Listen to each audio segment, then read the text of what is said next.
ফুলের নাম প্রেম, সুবাসে জটিলতা। ধুর, একটু সুবাস ছড়ালেই কেউ একজন পাশে এসে দাঁড়িয়ে পড়ে।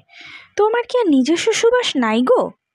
তুমি বুঝবা না বেলি, তোমার ঘ্রাণেই তো আমার প্রাপ্তি খোলে। তুমি না থাকলে আমি শুকিয়ে যাই গো। ওহো, আজ আবার ফুলপতি ডায়লগ চলছে? তোমাদের এই গন্ধ প্রেম দেখে আমার তো মাথায় ঘুরে যাচ্ছে।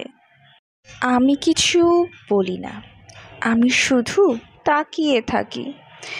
যখন যে পাশ দিয়ে হেঁটে যায় আমার পাপড়িও না ধুক ধুক করে। এই বেলি, আসো তোমাকে একটা চুপি চুপি কথা বলি। তুমি হাসলে না একটু আমার কাঁটা গুলিয়ে যায়। ধুর, তুমি না বেশি কথা বলো, বাতাসও শুনে ফেলবে। কারো প্রেম গন্ধে, কারো চোখে, কারো আবার চুপচাপ তাকিয়ে থাকা পাপড়িতে আমরা দর্শক বসে বসে দেখি ফুলদের এই মিষ্টি খুনসুটি। হা হা হা হা হা।